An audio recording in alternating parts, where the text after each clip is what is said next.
Good evening here in Australia.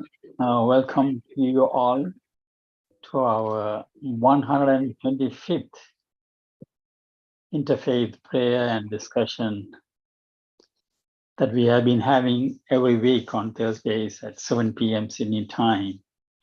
And the purpose of this gathering is to foster the devotional character of our society and bring understanding among various religious groups, the common foundation of all religions, and to remove the prejudices of religious prejudice as well as other prejudices. And we usually read from different religions in the program.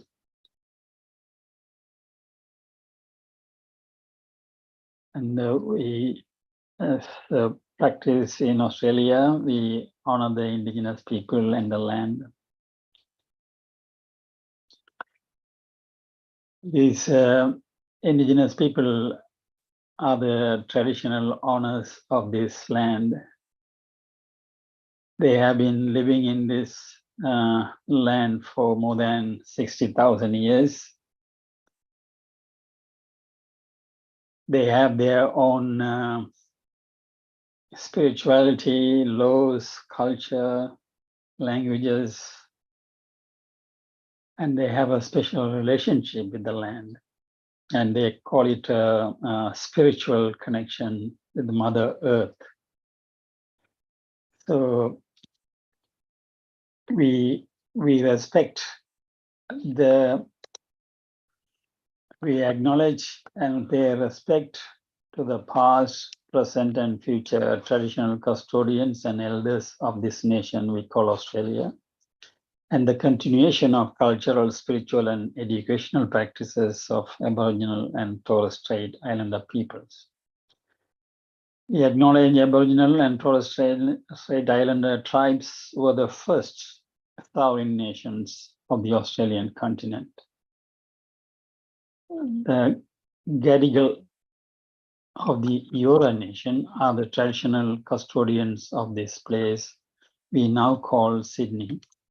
And Wangal people are the traditional owners of Burwood, where I live. Thank you.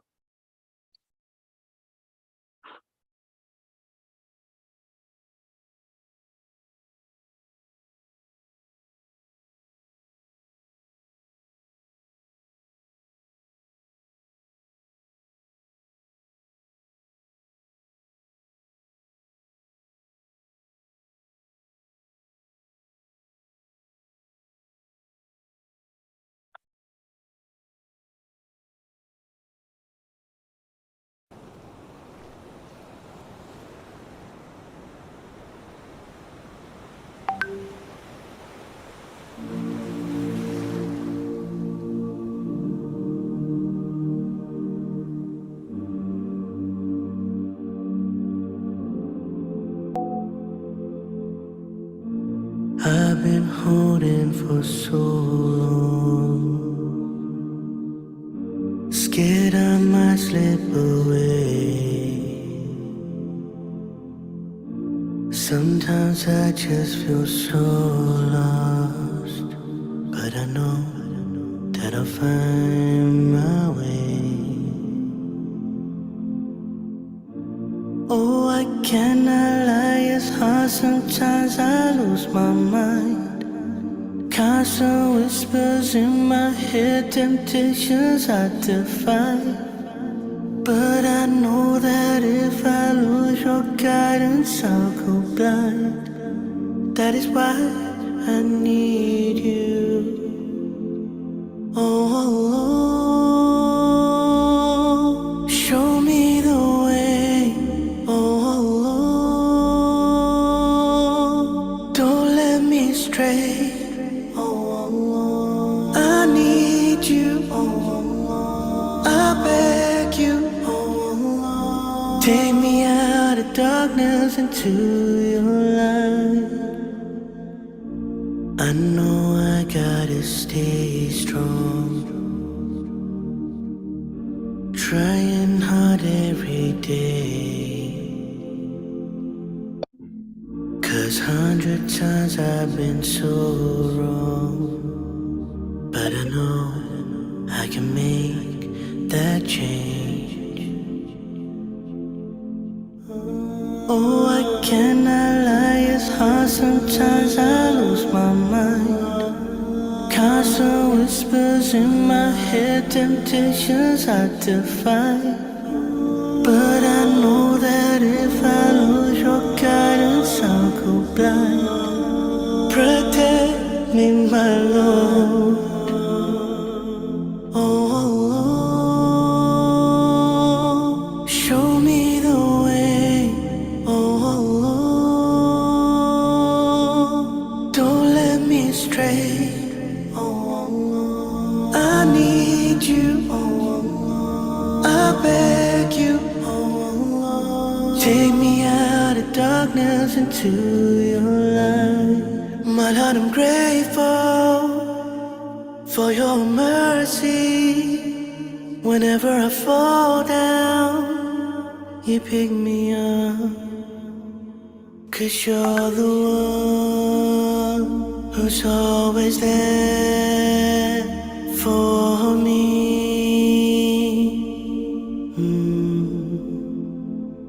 Oh, show me the way. Oh, don't let me stray. I need you. I beg you. Take me out of darkness into your light.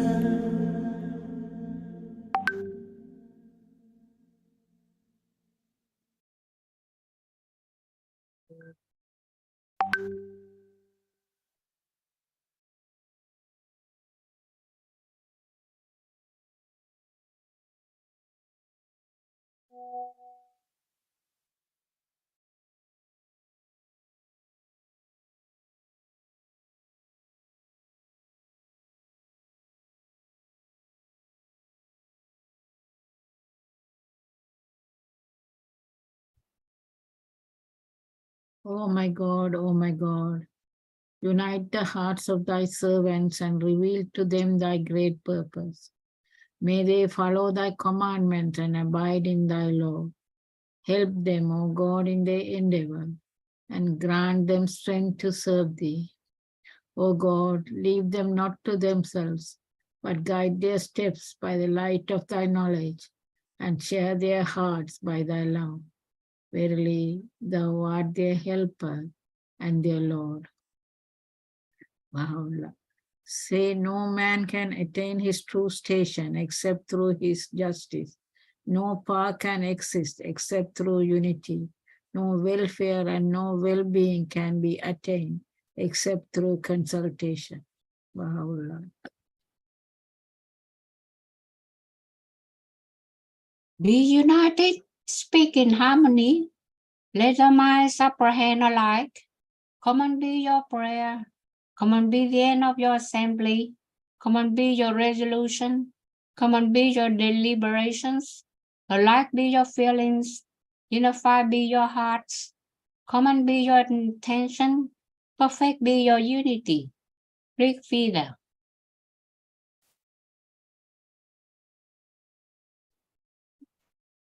Now, in understanding wrong, understanding as wrong, and right understanding as right, one practices right understanding, first step. And in making efforts to overcome wrong understanding and to arouse right understanding, one practices right effort, sixth step. And in overcoming wrong understanding with attentive mind and dwelling with attentive mind in the possession of right understanding, one practices right attentiveness, seventh step. Hence, there are three things that accompany and follow upon right understanding, namely, right understanding, right effort, and right attentiveness, the Eightfold Path Buddha.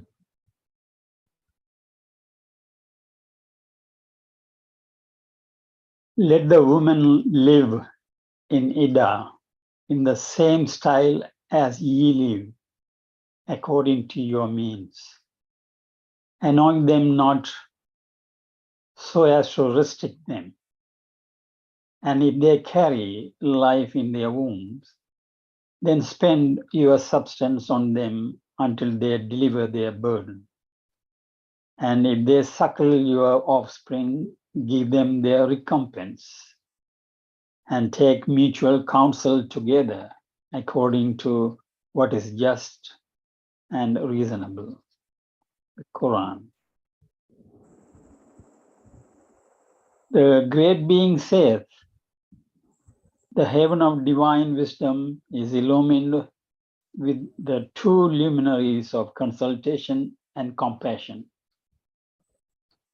Take ye counsel together in all matters, inasmuch as consultation is the lamp of guidance which leadeth the way and is the bestower of understanding. Baha'u'llah.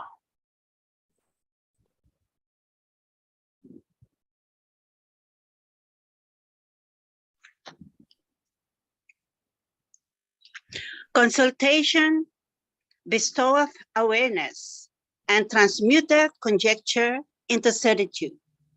It is a shining light which, in a dark world, leadeth the way and guideth.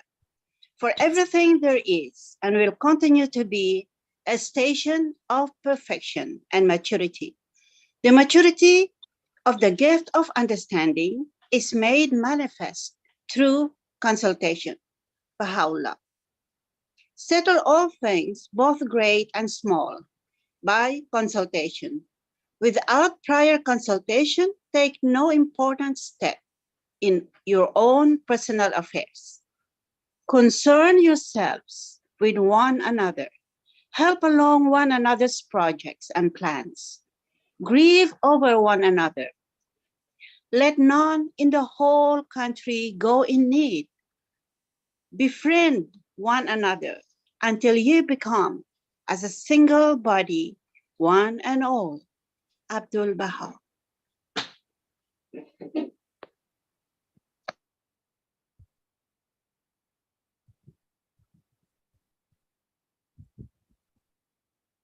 The prime requisites for them that take counsel together are purity of motive, radiance of spirit, detachment from all else save God, attraction to his divine fragrances, humility and loneliness amongst his loved ones, patience and long-suffering in difficulties and servitude to his exalted threshold.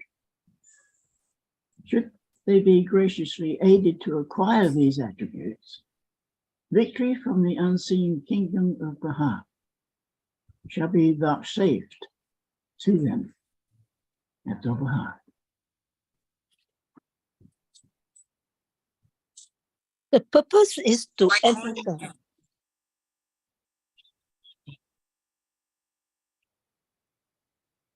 The purpose is to emphasize the statement that consultation must have for its object the investigation of truth. He who expresses an opinion should not voice it as correct and right, but set it forth as a contribution to the consensus of opinion. For the light of reality becomes apparent when two opinions coincide. A spark is produced when Flint. oh gosh, my eyes, and still come together. Man should weigh his opinions with the utmost serenity, calmness, and composure. Before expressing his own views, he should carefully consider the views already advanced by others. Abdul Baha talks in Chicago.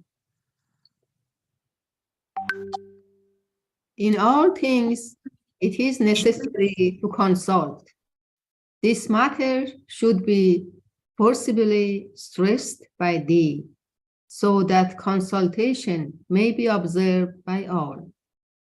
The intent of what had been revealed from the pen of the Most High is that consultation may be fully carried out among the friends, inasmuch as it is and will always be a cause of awareness and of awakening and a source of good and well-being.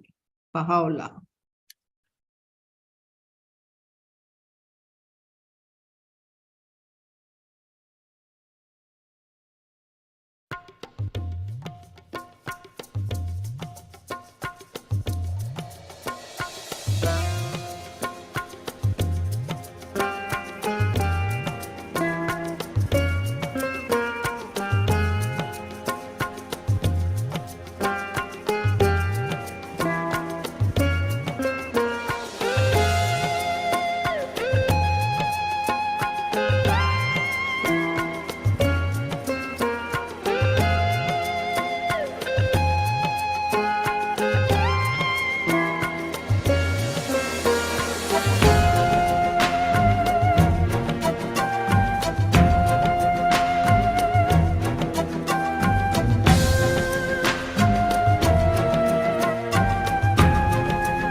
Crushes the nature of things to the point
us clear, making us fly, spinning us round and round, spinning us round the flame, making us clear, making me fly, spinning me round and round, spinning me round. Agreements of trust under the power of love. We see agreements of faith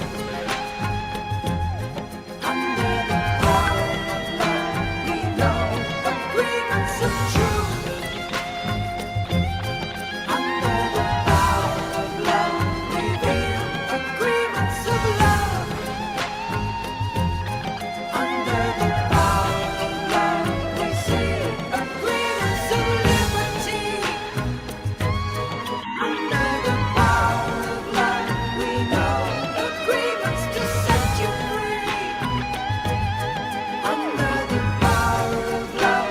We feel agreements of trust under the power of love. We see agreements of faith under the power of love. We know agreements of truth.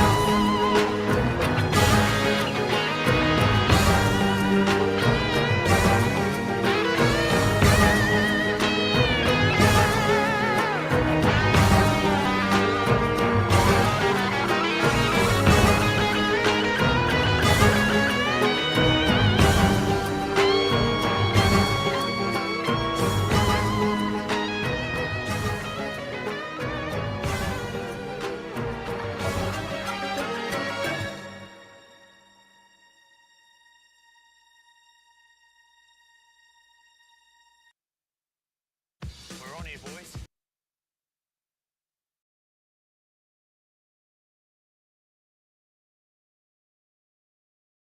Thank you all, and welcome to all those who have joined for the first time and who have joined a bit late. As I mentioned earlier, this is our 125th Interfaith Prayer and discussion meetings that we have been having every week on Thursdays at 7 p.m. time. You have Broken Hill on at the moment, I can see. And the purpose of these meetings is to foster the devotional character of our society and to bring an understanding among different religions and the followers of different religions that all the religions have a common foundation, and to remove the prejudices that is from the world. And we also have every, or most of the time, we'll have a speaker giving some talks on a topic that they are passionate about, that is conducive for unity. And today we have Mr. Colin Dibdin, one of our strong supporters of these meetings. He's going to talk about is a leap of faith necessary? Is leap of faith necessary? Before I give him an introduction, just wanted to let people, friends here, know that this is a forum where we are trying to learn from each other and to increase our understanding of different perspectives of whatever that has been offered by the different friends. So we do not try to argue or disprove or prove our point as such. And I like to remind this quotation from the Universal Office of Justice on the 25th of November 2020. The Universal Office of Justice, the supreme administrative body of the Baha'i faith, which I follow. They said, whether through deeds or words, the merit of your every contribution to social well-being lies first in your resolute commitment to discover that precious point of unity where contrasting perspectives overlap and around which contending peoples can coalesce. So we are all trying to bring a unity, peace in the world, remove all the negativities like the prejudices. So if we are doing something in that respect, the merit of our contribution lies in our resolute commitment to discover that precious point of unity among the contrasting perspectives. And about Colin Dibdin, most of you know, but it's my duty to just to expand a little bit about him. He lives in Sydney. He has a Bachelor of Arts majoring in political science and philosophy. He worked in air traffic services for 22 years and now assists the Baha'i community in an administrative role. He is married to Yung. Yung is here in the meeting now, and she was reading earlier. And they have 2 adult children, Danny and Gabby, who are teachers. In his free time, Colin participates in the Baha'i Institute process. Maybe he can explain later, if there's a time, what is this process is, which he sees as the most effective means for transforming himself and society. His other passions include private flying and making interfaith connections. Yes. So I welcome Colin to give his presentation, and maybe if you have something to share, you can use the share. Thank you, Perry. Yeah, thank you for that. I didn't want to overemphasize a bachelor's degree because it just gives me an introduction to science and philosophy, which I've always found fascinating, and I love doing that degree. And so I'm always buying those kinds of books about where science is up to on various subjects. In this presentation, if you see something quoted, then the authority is with that, and everything else is just my understanding, and you can take it or leave it. Well, you can take it or leave something from Wikipedia as well, if you like. Anyway, it just gives you, it just means that my view is not necessarily any better than anyone else's. It's just some conclusions I've come to. So what is a leap of faith? In its most commonly used meaning, it's the act of believing in or accepting something not on the basis of reason. And the lack of applying reason might be because the thing being believed or accepted lies outside the boundaries of reason.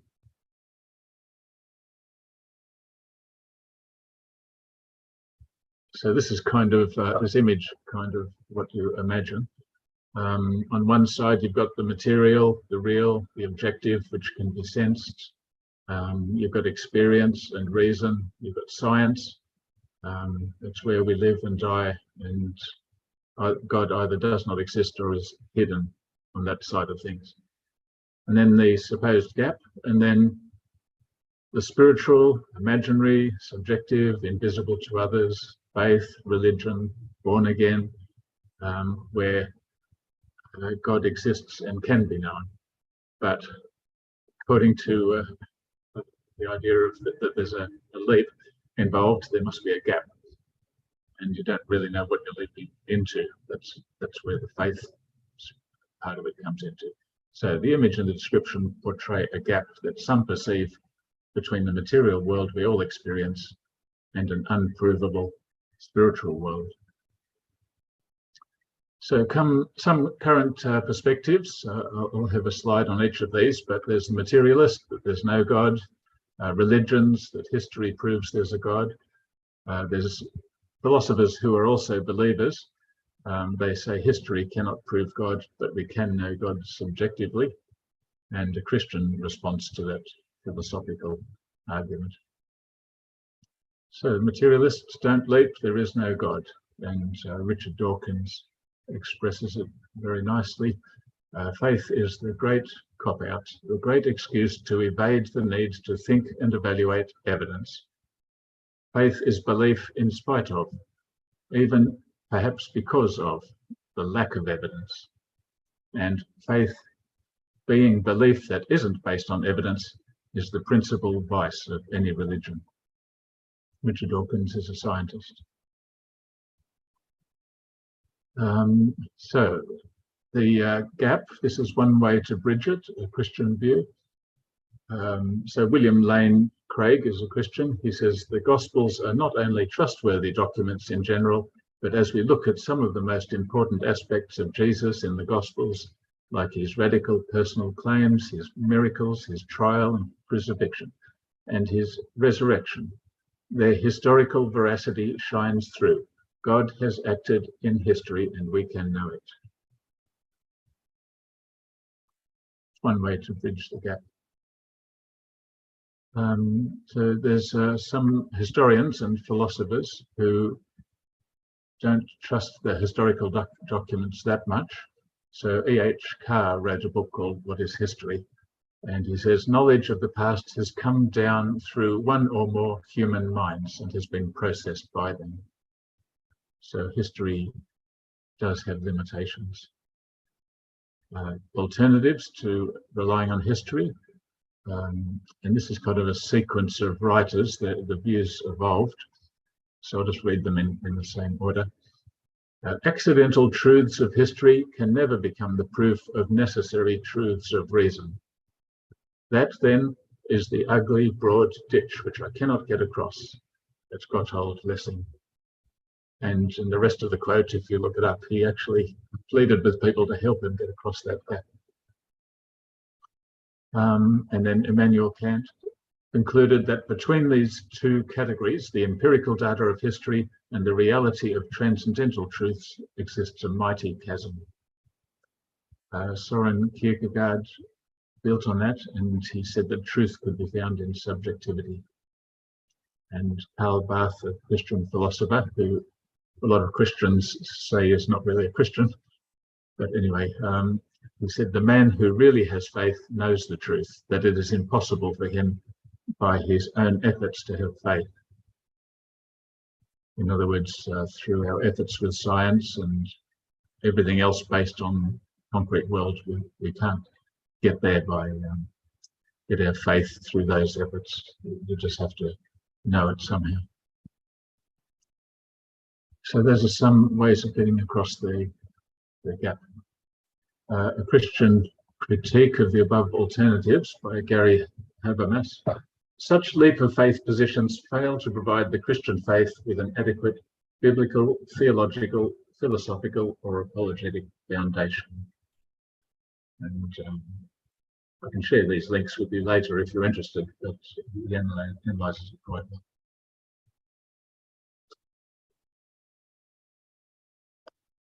So up to this point, we've seen attempts to deal with the gap between reason and faith by either rejecting religion or relying on objective evidence about God's actions in the world, or by starting with a subjective experience of some kind.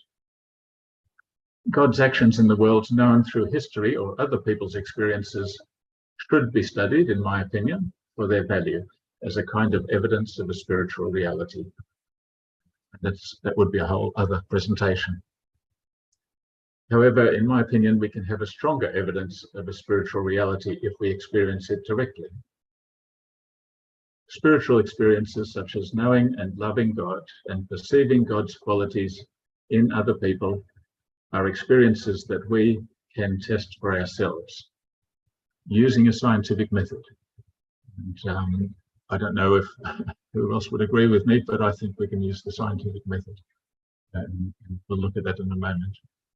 But from a Baha'i perspective, Abdul Baha said, put all your beliefs into harmony with science. There can be no opposition, for truth is one.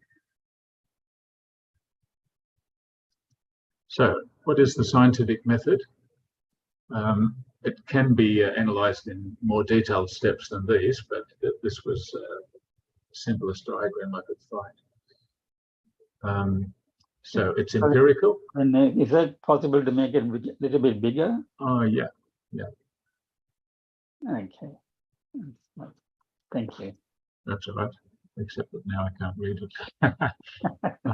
All right, so it involves careful observation, rigorous skepticism about what is observed, formulating hypotheses via induction based on such observations, the testability of hypotheses. So you make a statement which you're going to test, and then it has to be testable, of course, through experiments or through practice, and then you make deductions from that.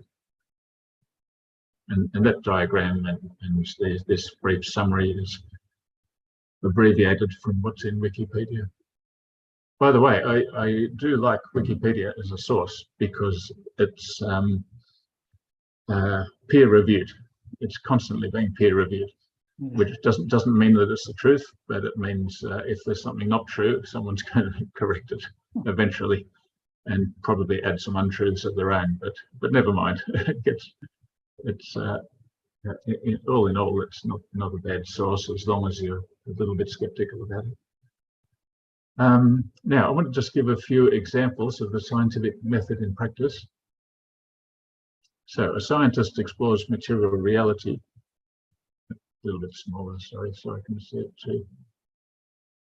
And this is an actual scientific, the way scientists had a hypothesis and they changed it. So the observation, all swans that I have seen are white. So the topic area, the color of swans. Hypothesis, all swans are white. We're going to test that. Then in Perth, they found there are black swans. So they analysed the data. The data says there are black swans and white swans. And the conclusions, which have been reported all around the world, not all swans are white. So now here's another scientific experiment, which I think shows that we're all doing science all the time. So a child, I don't know how old you have to be, maybe 11 months. They might not even have the words yet, but this is what they would say. I see people walking. Can I walk too? If I try, I can walk. That's the hypothesis. So he tests it, he or she tests it. I tried, I fell, I tried again. I went 2 steps, I kept trying, I stopped falling. Child analyzes the data. I tried and I can walk. Encouragement helped. And reports the conclusions very excitedly. I can walk, but he has to wait until he's 2 before he can talk. Now, we can apply this to a lot of things. I was thinking of applying it to the social truths of religion, but I thought I'd skip that and just talk about spiritual teachings of religions. So a seeker takes a step on the path of search. The observation is that material things do not satisfy me. And I see that Baha'u'llah claims that there is an ocean of God's grace and invites me to partake of its treasures. So the research topic area is spiritual teachings.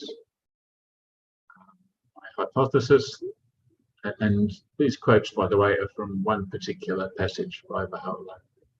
Hypothesis that a dewdrop out of this ocean would, if shed upon all that are in the heavens and on the earth, suffice to enrich them. So I test with experiment. With the hands of renunciation, draw forth from its life-giving waters. Now, renunciation is a scientific thing. Scientists have to renounce whatever prejudices they have and what they think they know, and to be very objective about what's happening. And the same, there's a lot of things can hold us back from seeing spiritual truths without prejudice. Analyze the data. Is it life-giving? And report the conclusions. Sprinkle therewith all created things, that they may be cleansed from all man-made limitations and may approach the mighty seat of God, this hallowed and resplendent spot. So this is does tend to try to atomize a spiritual quote, and it might be meaningless unless you've read the quote and been inspired by it. But it's just an example of how the scientific method is unconsciously what we're doing all the time. So let's just take this is the midpoint of the talk. So it seems that the leap of faith into believing in a spirituality is not necessarily such a leap. Sometimes courage is needed. Scientists need courage when they propose that not all swans are white, or when they say that the Earth is round, not flat. Because when you're going against what everyone else is saying, including authorities, it's very hard to be objective and state things as you found them to be. It took courage for the child to stand up and take a step and to fall and yet try again, but it was a reasonable step. It's also a step in a different direction to society and into the unknown when we first try to experience the sweetness of prayer. And Abdu'l-Baha stated, there is nothing sweeter in the world of existence than prayer. The most blessed condition is the condition of prayer and supplication. Now let's look at the other side of the gap, if there's a gap, where we all stand from a materialist perspective. So materialists say that the observable world is real, objective, and can be experienced and known by reason and tested by science. And I don't question that the world is real, at least in a relative sense. There'd be probably something wrong with us if we said that it didn't exist at all. But what do scientists and philosophers say about the world that we think is real? So example 1, E equals mc squared. You've probably all heard of it, by Albert Einstein. And what it means basically is all matter is energy. The world is not as solid as it seems. And you can explore that a lot. You know, the distance between stars, there's a lot of empty space there. Well, the distance between the atoms in our bodies is of the same kind of proportion. We're not as solid as we think we are. It's been calculated that at the moment before the Big Bang, the whole universe fitted into something the size of a pea. So there must have been, there's not much matter. There's a lot of space. Example 2. I'm sorry to tell you that I've finally brought some color into this presentation, and I'm about to tell you there's no color. So direct experience and observation are ultimately subjective. In other words, it's not just the religious spiritual view that is subjective, even our views of the world. Our material bodies have 5 senses, but I can never be sure that others experience exactly what I do. I might see an orange fruit and enjoy the sweet, tangy taste, and also others see it and describe it in the same way. But all of those sensations are not actually out there. They are created in our brain from the information that reaches our retinas and taste buds. So I'm guessing most of you would have realized this or found it in a science book at some point, but it's still something hard to grasp, that there is no green in the world, there's no orange. It's all been created in my mind, and presumably something similar in your minds. And because we all can talk about it and describe it, and we assume we're all thinking the same way. Therefore, we're like a community, and we can talk about these things. Contrast that with spiritual things, where a lot of the world is not necessarily believing in spiritual things or in God. The vitality of God has died out in every land. So it's very hard to talk to people about these things, and as if they're real. And yet, something which is ultimately non-existent, kind of unreal, such as the color orange, isn't actually out there. We talk about it, and we don't disagree that it's there. And if someone's doing a scientific experiment and everyone says something's orange, then the scientists would say it's orange. Anyway, that's just an example of unreality. There's no color in the world. The qualities of the world are created by our brain. Example 3, time passes faster in the mountains than it does at sea level. It's a wonderful book, this one. I don't know if you can see it on my screen. I just picked it up at an airport and started reading it.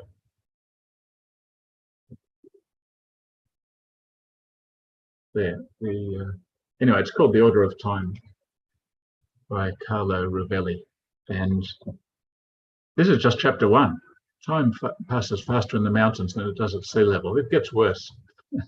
It actually passes faster at the level of our heads than it does at the level of our feet. And when we fall, it's not actually gravity, it's the difference in the speed of time passing. Anyway, I don't think anyone can get their head around that except a theoretical physicist. By the way, I did start off doing a science degree. I had half of a science degree, and I couldn't get my head around relativity. Didn't particularly want to. And then I saw an advertisement for flight service and did that. I knew that was my dream job, something practical, operational. Just do it and the job's done. Don't have to think about relativity. How else is material world unreal or relatively unreal? If you look at cause and effect, you imagine a billiard ball table, one ball hits another one, the other one moves in a predictable direction. Now, I feel very fortunate that I studied this philosopher, David Hume, briefly, because he says most counterintuitive things, which, if you think about them, are probably true. And what he said is, belief in cause and effect cannot be justified rationally. We never actually perceive that one event causes another, but we only experience the constant conjunction of events. So the fact that a billiard ball hits another billiard ball and it goes, and the second ball moves, you can do that 1,000 times. It doesn't mean it's going to happen 1,001. It might turn into a guinea pig next time. So if you haven't encountered this idea before, it's you don't have to pay much attention to it. But in the philosophical world, the only reasonable objection, the most reasonable objection to that is someone who says it's just silly. There was one philosopher who said, no, that's not our experience of life. Let's just ignore that. So cause and effect has never been seen.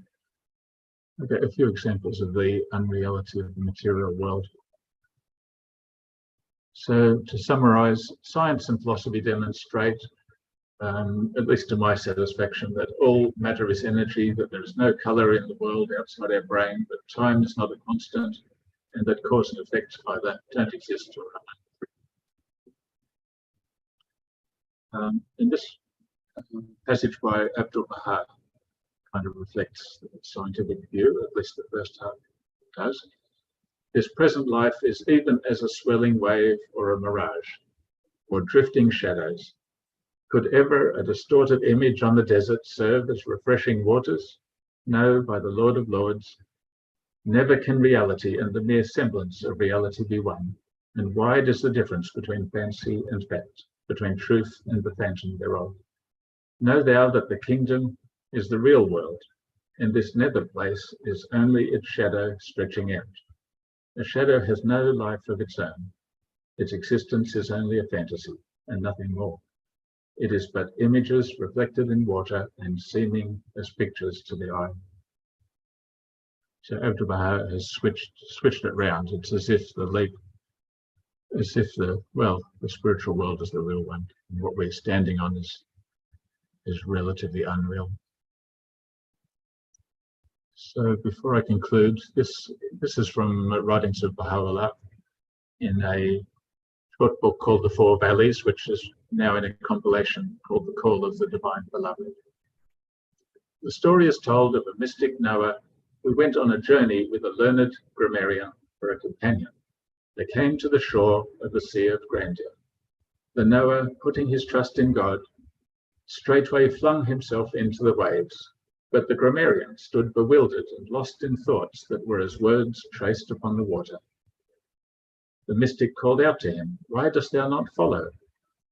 The grammarian answered, "O brother, what can I do? As I dare not advance, I must needs go back again." Then the mystic cried, "Cast aside what thou hast learned," from famed writers on grammar and rhetoric, "and cross the water. With renunciation, not with grammar's rules, one must be armed. Be nothing then, and cross this sea unharmed." So the grammarian for him, I guess it was a leap into the unknown, but he could have taken a step. And maybe he will, maybe he did. So in summary, going back to the first image, we are not asked to make a leap from the real into the unknown. Rather, we are invited to take a step from the unreal into the real world.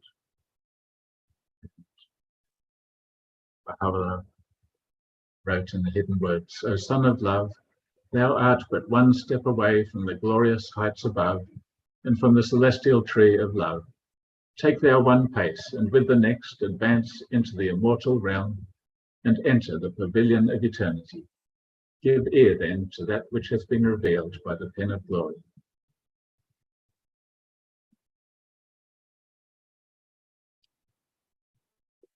That's it. Thank you very much.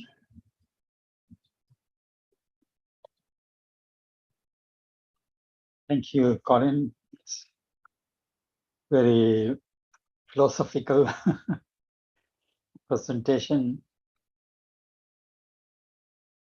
Now, we invite friends to give your comments or questions. If you don't mind, use the reaction button and to raise your hand like this, or you can raise your hand like this, but if I see your hand, only I can call you. Now, what was that? Maybe I should ask a question, because it's very highly philosophical. The example 4 that you had, that's about believe in the cause and effect, the unreality of the material world. That belief in the cause and effect cannot be justified rationally. We never actually perceive that one event causes another, but only experience the conjunction of events. So I'd like you to explain what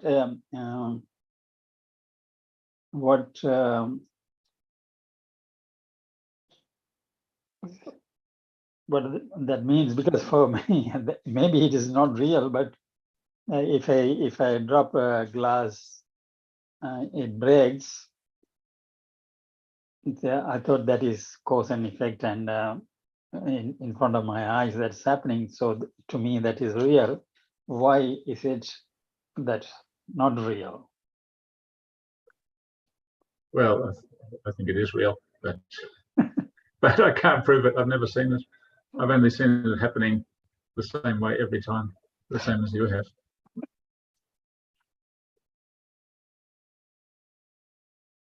So that is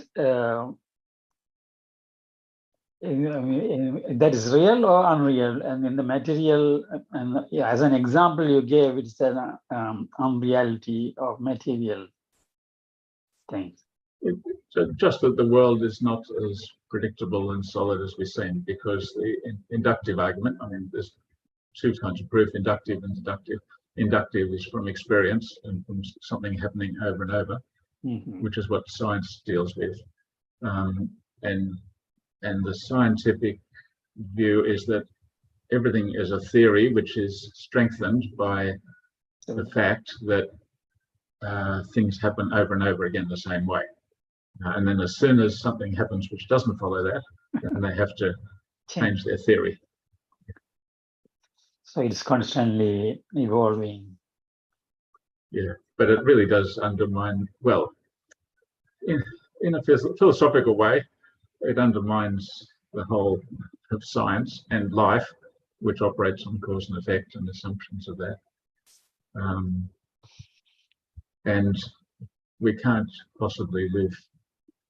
Someone asked David Hume, how do you live knowing that there's no such thing as cause and effect? It's never been observed. And he said, the same as you all do. And I'm not philosophizing, I'm just living the way we have to live. Thank you. And we have Young and then Vasanta. Hello, Colin. Hello, Young. It's good to hear what you talk about the leap. If you study politics of all the international countries like France, England, America, Russia, and China, only China talk about the leap. If you study revolutionary revivalism of Mao Zedong, he will talk about the great leap forward in 1958, social, economic, and industrialization. So what I'm saying here, leap forward is a big jump. And for me, your question is a leap of faith necessary? Then I will say no, because for the leap forward to be successful, you need strong leader. You need leadership. You need people consolidation. People have to believe in the leap so they know where they jump. They jump a great leap jump successfully, not failure. Because talk about faith, you don't really need to leap because God will lift you up. God will raise people's spirit, faith up, elevated them, bring them to paradise.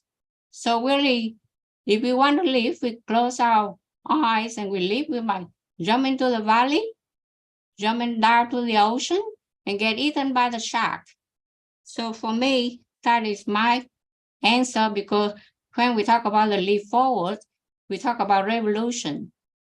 And not many people, they have equal or advanced spiritual enlightenment to jump that high. So they need to be guided. They need all this teaching through years and years and years in a convent, in a monastery. So they need to learn. And then we have to have good leaders to guide them. So that's how I feel about it. Thank you. Yeah, that's a good point, Young. And yeah, I try to stay clear of the social and political aspect, that there could be parallels in there as well, as you noted. But you made a good point about God's grace. I think it all boils down to, it's not us reaching and leaping, it's him reaching out for us, and we're opening our hearts. So perhaps the image didn't capture it correctly. Maybe it's not a leap, maybe it's an opening and a receptiveness. Whether we're looking at trying to live in this world or trying to discover the next world. But thank you, Vasanta. This is also with the cause and effect. I'm trying to understand why, because we say there is for every action there is an equal and opposite reaction, and there is and so if we do something and there is no effect on, how do you explain that one? I'm finding it difficult to understand. Yeah, look, my answer is maybe God's holding it together, because the reality as discovered by science and philosophy isn't. So something else is making things act like a cause and effect. It's just my way of trying to solve the problem. But it's just an interesting thing. When you start studying philosophy, the reason I like philosophy is because it's asking questions. I think religion should be about asking questions. And discovery needs the asking of questions. So that's what philosophers do. And that's what one philosopher found. And at least 20, 30 years ago, when I was studying it, they didn't have any alternative to that view, because whoever tried to look at it couldn't see any way around it. So the only way around it is to just forget it. So let's forget it.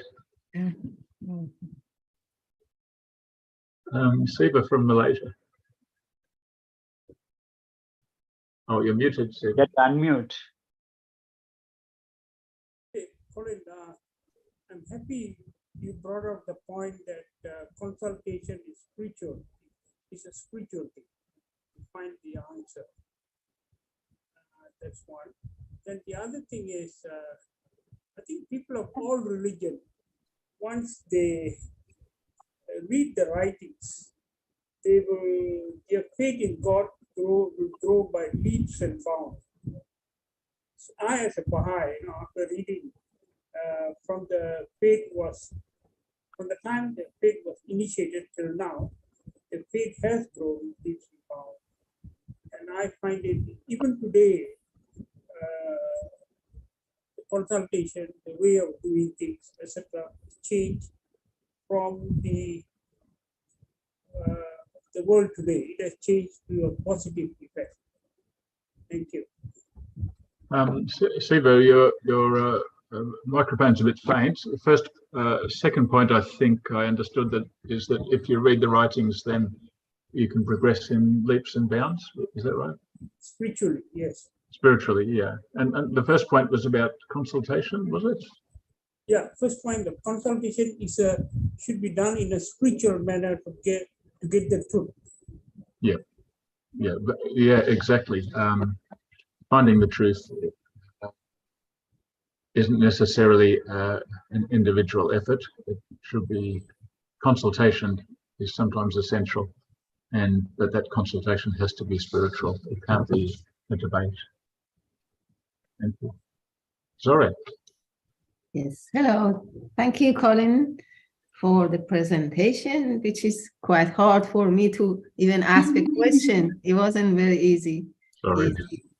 But I just wanted to explain, if you know, how does time passes faster in the mountain than in the sea level or something like that? I thought maybe there is, if you have read the book, maybe you should.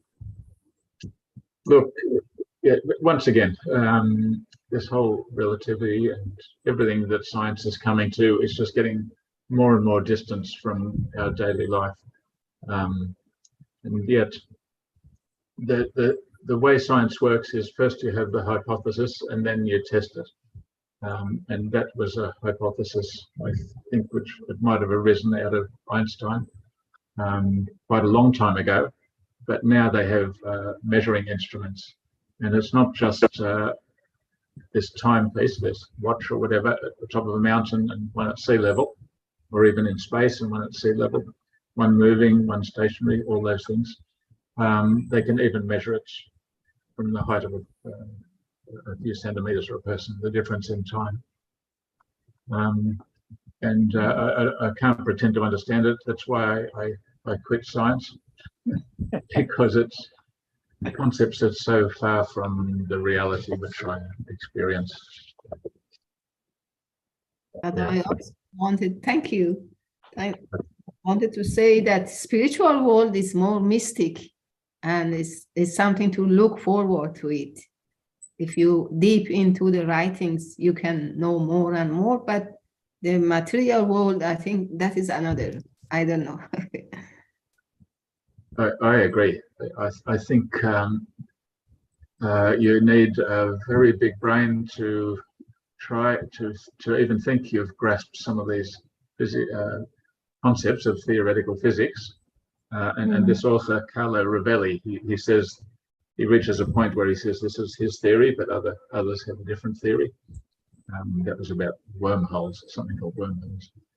But with the spiritual world, I think it's something we can all experience, and I think it doesn't matter on how much our intelligence is, and I think the newborn baby is fully immersed in the spiritual world from day one, because it has the love of its mother, and the essence of all these things boils.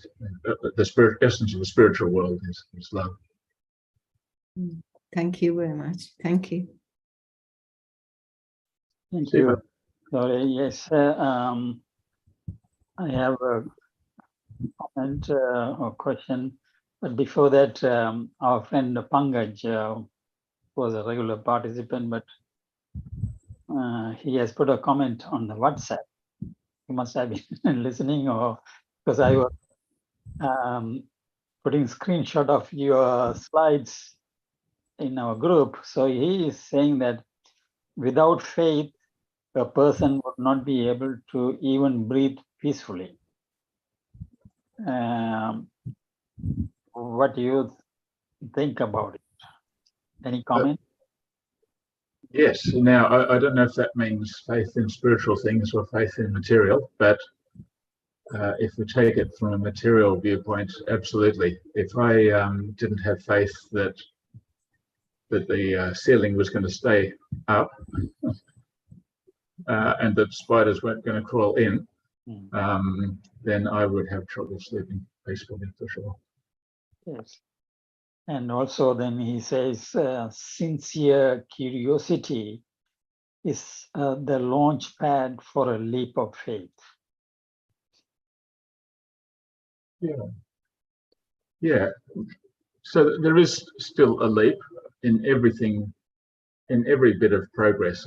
It's from where we are now to where we are going to be. Whatever we're exploring, whether it's spiritual or material, you need the curiosity or the desire or the longing.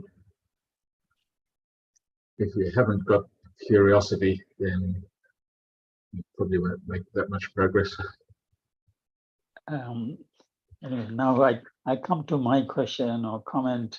I have put this quotation in the chat as well as in our WhatsApp group that Abdul Baha said this, because I have not yet fully comprehended that the cause and effect and the material thing is not real.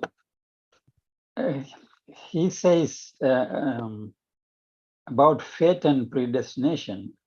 Abdul Baha said, thou had asked about fate, predestination, and will. Fate and predestination consist in the necessary and indispensable relationships which exist in the realities of things. These relationships have been placed in the realities of existent beings through the power of creation, and every incident is a consequence of the necessary relationship. For example, God had created a relation between the sun and the terrestrial globe, that the rays of the sun should shine and the soil should yield. These relationships constitute predestination, and the manifestation thereof in the plane of existence is fate.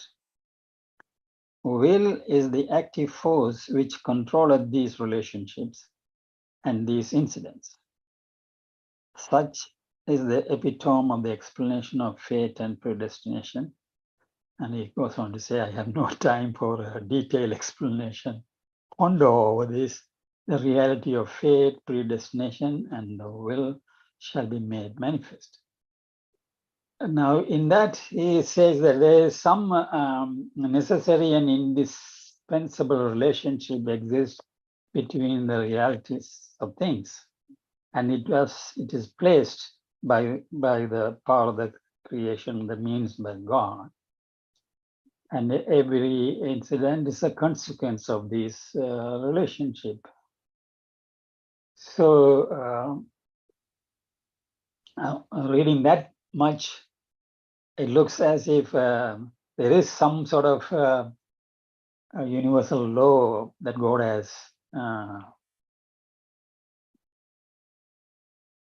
put into operation, and He has played some within every created thing. There is some sort of relationship, and every incident is a consequence of this relationship. So there is, and he gives the example that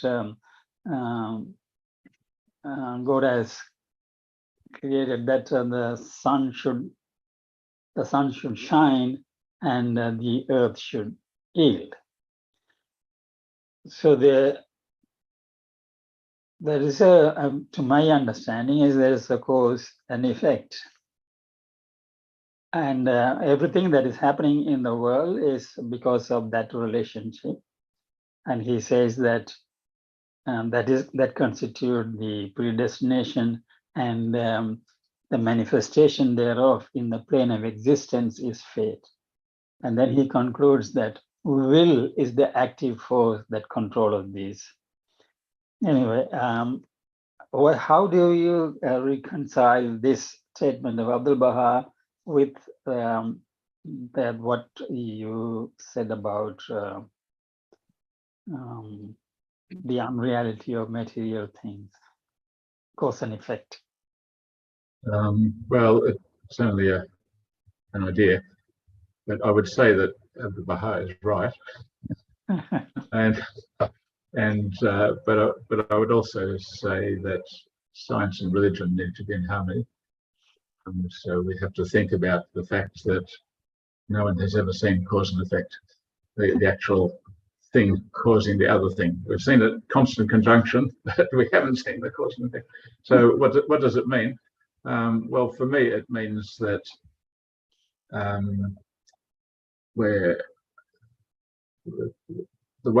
what we experience in life and what we learn from this writing of Abdul Baha is telling us about what this earthly life is about and how it operates and how it functions. Mm-hmm. But we have to realize that this is just this earthly life, and the whole, in my opinion, the whole of reality, which includes spiritual reality, greater reality, maybe some of these things don't apply. Mm-hmm. I've heard people say that time doesn't exist in the next world. Well, I think it probably does, because progress exists, and if you turn progress into a mathematical formula, it's got time in it. There's a before and an after. Oops. Hang on. Yes. 1 second, just lost my screen. Mm-hmm. They're right there. Yeah. And there are some new friends here. Who was it? There was some. Oh, that person has gone. Ralph or someone gone. Anyway, there are any other questions or comments? Please put your hands up. And in the meantime, we can ask Jung has come back again. Desma Carver, do you have any comments or questions? Thank you, Shiva. Thank you, Colin. I just want to help Colin out a little bit on the notion of the cause and effect. What should I do? Cause and effect, if you study Buddhism, Buddha would teach cause and effect means that reincarnation, incarnation and reincarnation whether you believe it or not, and Hinduism also believe the same thing. Means that if we hurt somebody, then they will hurt us back. Like if we get a pencil away without asking for permission, and later on we lose a pencil. So that is a cause and effect, because somebody will revenge. So that is the idea of reincarnation. If you don't treat your cat well next life, you burn again, you'll be born again to be a cat and be treated badly.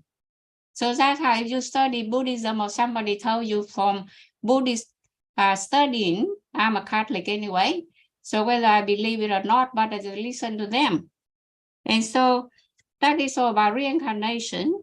But with Jesus, because I'm a Catholic, Jesus said, love your neighbor, forgive and forget, compassion, charity. If somebody slap you on the right cheek, you give them the left cheek. So that's where we know cause and effect there. But Buddha always teach people to forgive and forget and merciful. Then all the hatred and intention to revenge will disappear. So if we study interfaith, that's all the basic ideas that we should be aware of. Because it's all about compassion and consultation and the leap of faith. If we don't have faith, we can't consult, because we will make decisions on ourselves on command, and people have to follow us. Decision will be made behind the scene, behind the back door, behind the front door, and the crowd will have to follow us. If we hold a budget, for example, just say for example. So that's what they call faith. So that's how I understand about if you have a friend who study Buddhism and Hinduism, that's what you'll be learning from the interfaith, whether you believe it or not. Okay. But if you are Catholic, Jesus will say, forgive and forget. And mercy, according to Buddha, I understood, and according to Jesus, mercy is one of the main virtue to be a leader. Thank you. Is there any comment, Colin? Yeah, I think Byung makes a good point, and I think because these teachings come from religion, so we need to look at the deeper meaning, which I think is spiritual. So these concepts such as cause and effect and even rebirth, if we see them as spiritual concepts relating to our souls and our eternal life and our reason for existence, then they make a lot of sense. And Abdu'l-Baha said that this earthly life is just a mirror image of the spiritual world. So maybe that's why in this life those things are important. The cause and effect exists because it's real in the spiritual world. Maybe that's why. Thank you. Thank you. Desma Kaur, you were going to say something.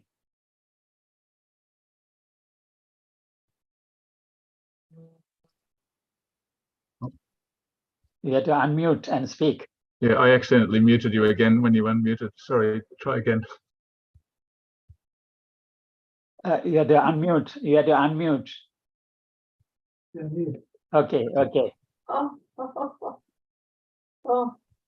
Yeah, I've always been interested in the time in the next world, and I thought the time, there wasn't any time, because my brother, he's a Christian who believes the Sabbath will be kept for eternity in heaven. And I said, well, there's no time there, so it can't be. But that's such an interesting point, that if we can pray for advancement, well, maybe there is some form of time. I don't really understand that. It's a new thought to me. Yeah, look, the way I try to reconcile the two things, there being no time and there also being progress, which needs time, is that God's world ultimately is unknowable, and yet he's created this place for us to, this process for us to know him, and worlds of God that we pass through to get there. And I don't know when time stops being part of it. Thank you. Any other comments or questions? Otherwise, we can conclude. Kasturibai, Radha, Shobha, Pina, In, Kumari, Panja, Perimal. Could we talk a bit about predestined things like the fate, say we are bound to certain, I know physical also we are bound to certain things, but in the future and the spirit, how do you explain things are predestined? Like they say, this is your fate. Look, I haven't thought about it deeply enough to be able to say very much. What I have thought about is that we've been given free will to make choices, and we can't really control much else. Even what people around us do, maybe we can positively influence, but we can't control, and therefore it's out of control, and therefore it's, from our perspective, predestined. Thank you. Any other comments? Just a comment on what Zore asked. I mean, Baha'u'llah said that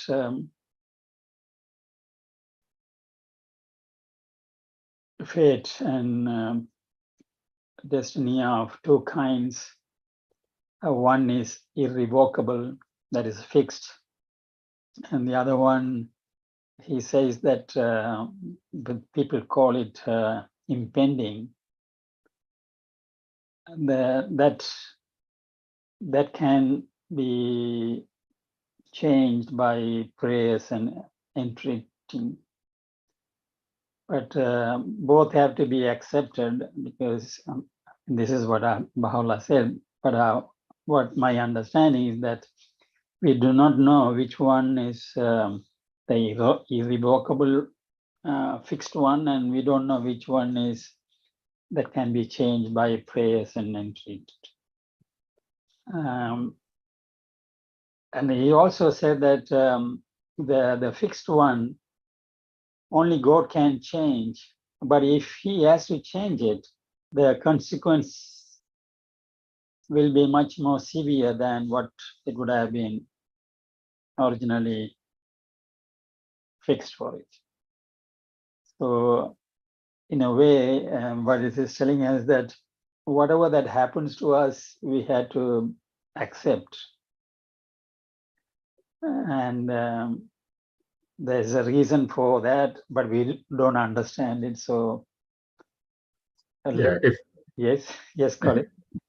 So if something bad is happening, we can pray, but rather than pray for what we think is the best solution, maybe we can just pray for what God thinks is the best solution, and to accept that. But just on the predestination thing, I had another thought that there has to be, Abdul Baha, when he was asked to comment on reincarnation, he said that if there was such a fixed law, then there'd be no room for God to operate, no room for God's mercy or anything else. And now with quantum physics, I understand that nothing is cause and effect as we understand it. Everything, there's a lot of uncertainty in there. And because of that, we're able to have computers and lots of other wonderful things. I think Pina has put her hand up. Would you please unmute and Pina? Yes, yes.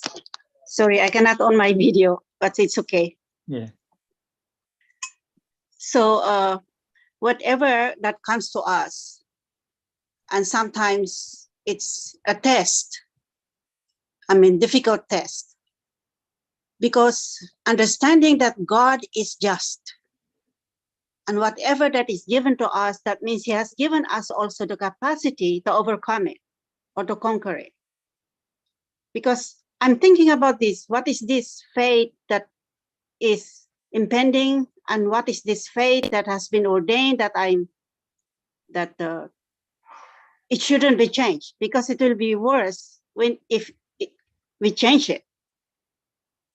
So, well, of course, Abdul Baha advised us to pray. And we are assured that we can overcome it. And we take it positively.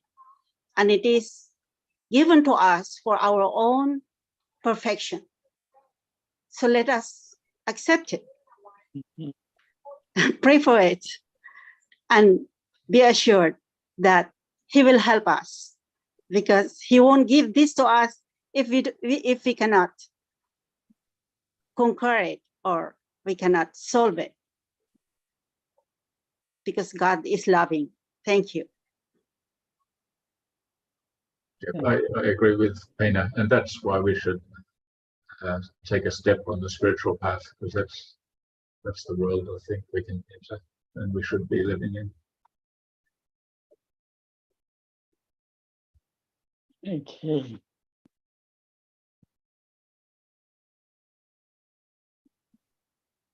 Oh, Pina, Jung has put her hands up. You have to be very brief in 2 sentences.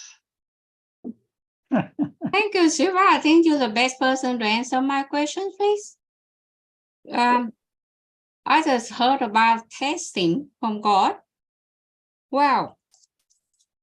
The question is the leap of faith necessary? And now we're facing the test.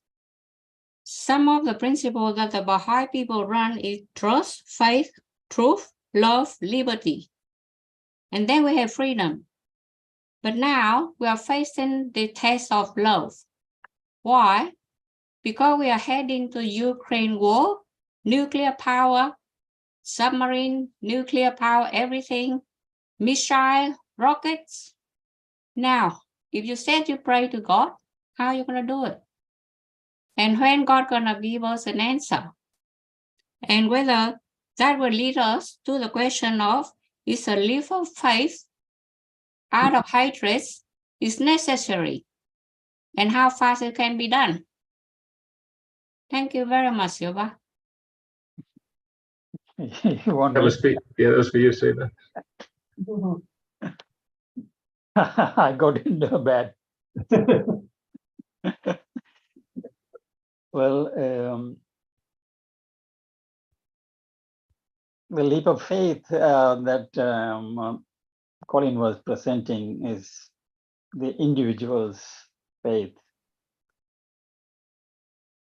But if collectively we have this faith,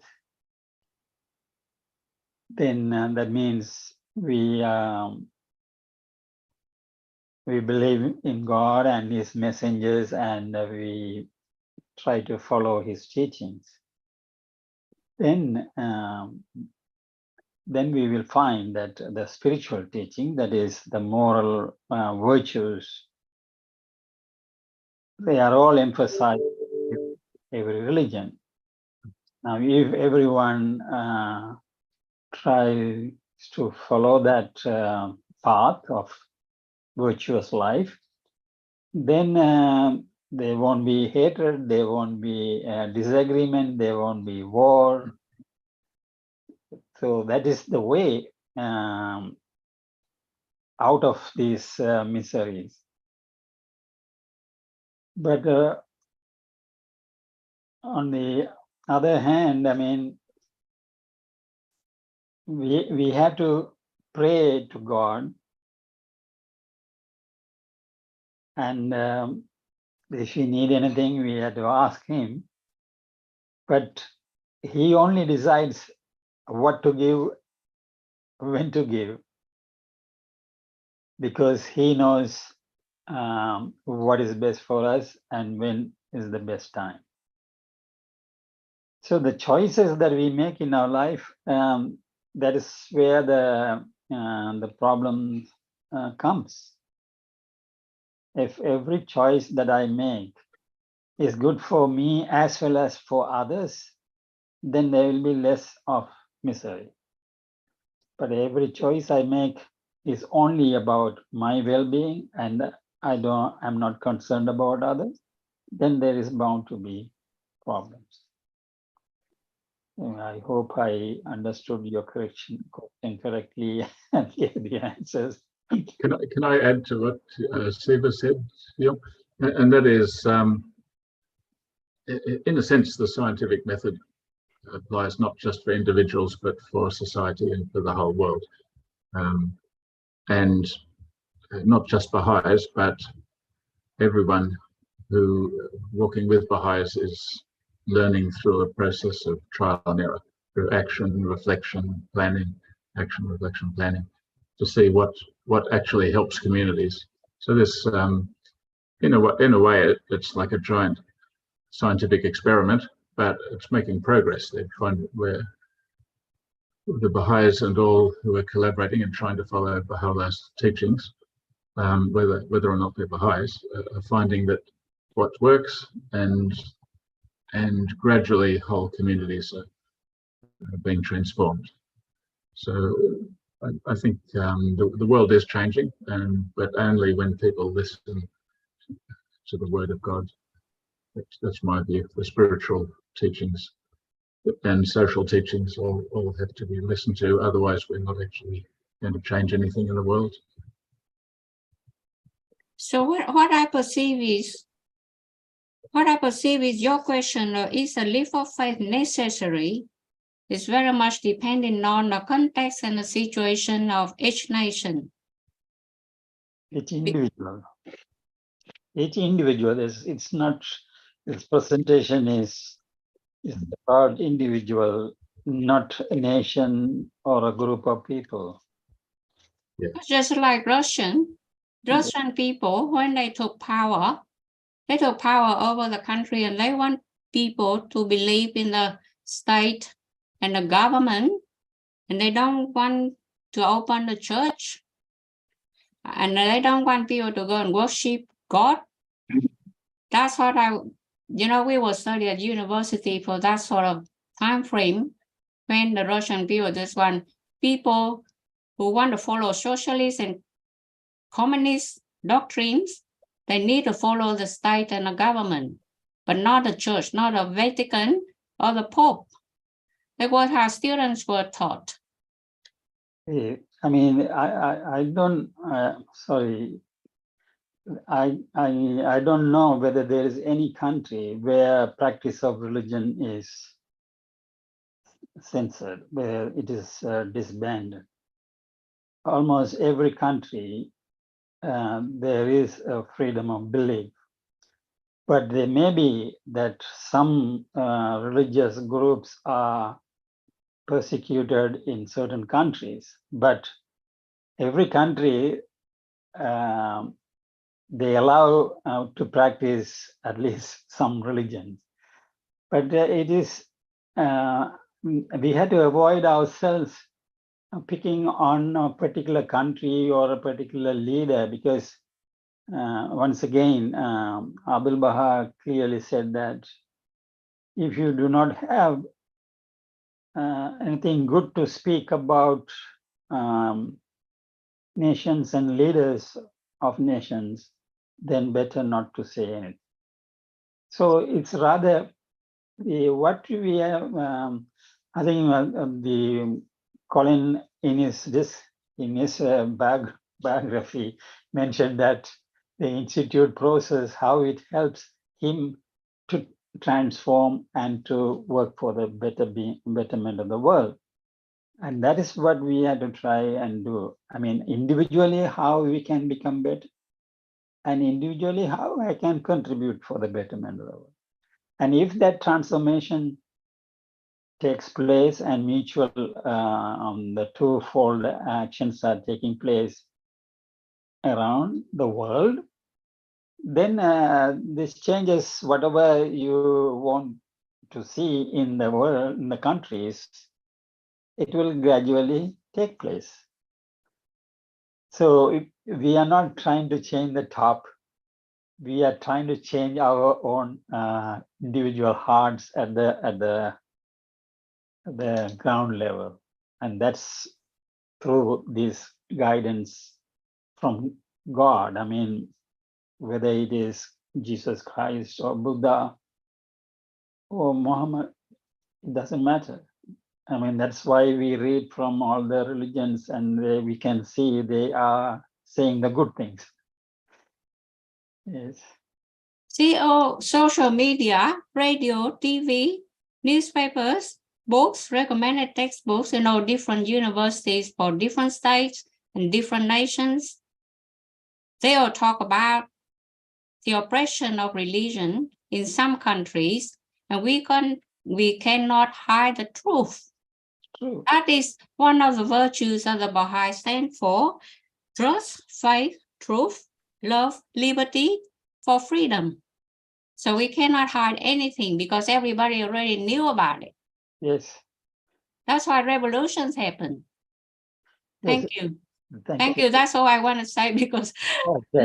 most people who already finished universities, they know all about it. So we cannot hide them. Yeah, you're right. We cannot hide the truth. Yeah, you're right. So the media, the traditional conventional media and the social media, there are many ways of knowing what's happening in the world. So that those facts cannot be denied or hidden. But what I think what we are trying to do is not trying to change the particular countries or the governance of particular countries. What is within us as an individual is changing myself. While changing myself as a better person, I also do something to the world. If we understand that concept, and if we try to practice that, little by little changes will come. Anyway, thank you very much, Colin, for your presentation and for all. Did Peramal have a question? Peramal? Your hand was up briefly. Thank you, Colin. The question which Young asked, Mr. Siva already answered. Everyone knows this value, but putting into practice is the important thing. How we are going to individually, how we are going to practice. This is very important. Thank you. Thank you. And I would just add that Baha'is are not feeling hopeless about the world, because Baha'u'llah did provide teachings for the world leaders and for the world as a whole. When he wrote to the leaders and they rejected what he proposed, he said, well, it just means we have to wait for the lesser peace. In other words, the world will become so dysfunctional that the leaders themselves will realize that they have to get together and talk. Yes. Kasturba, you want to say something? Yes. Unmute, please unmute. Yeah. Okay. Good evening to everybody. Really, this is the first program which I am attending in English fully. I'm not having such a high sense of English. I know Tamil only very well, manner. But I enjoyed the two opening chant and closing chant. Both were very nice to hear. And then I'm requesting Mr. Colin to show the scientific method slide one more time, because I couldn't take the last 3 points. Observation, I see people walking, research topic, can I walk to hypothesis? If I try, I can walk. Last 3, I couldn't take notes. That I want to take that. The scientific. I can put this onto test with experiment, analyze data, report conclusion for that particular example. Okay, look, I'll put this. Yeah, this one. Is it this one here? Yeah, very good. Thank you. We can share the. Yeah, you gave one example for this. I see people walking. That next slide, I think. Oh, the one about walking? The child. This one? Yes, walk. Yeah, please. We can share the PowerPoint. Yes, analyze data. Yeah, text with experiment. I tried. Just I want to go on this. Yeah, I can put it on the WhatsApp group. And okay. Please send it to me. I can share. Okay. Yes. Then I tried and I can work. Okay. Please, sir, send it to me. Mr. Colin, very nice work you did. The slides were very clear. But if I attend 1-2 more programs like this, then I can give my comments. Let me first watch and try to understand everything fully. But I can say one thing clearly. The unity of the humanity is behind of the persons like Sivaperi and like those who participated in this, so many persons. When you are all finished your works, it will come brightly as a sun. That one I can say definitely. Okay, very nice and talented works you are all doing. I'm so happy. I am congratulating everybody, those who participated in this, especially to Sivaperi sir. Let me come and attend some more programs like this. Then I can give my comments. Okay. Thank you. Thank you very much. Let me try to understand it fully first. Yes. Okay. He is participating from India. Uh, Pina, the last comment, Pina.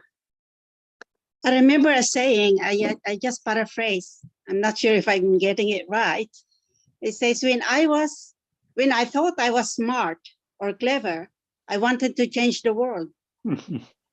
Then I think I became wiser. I realized that the change is in me. I have to change myself. Yes. Thank you. Thank you. Thank you. And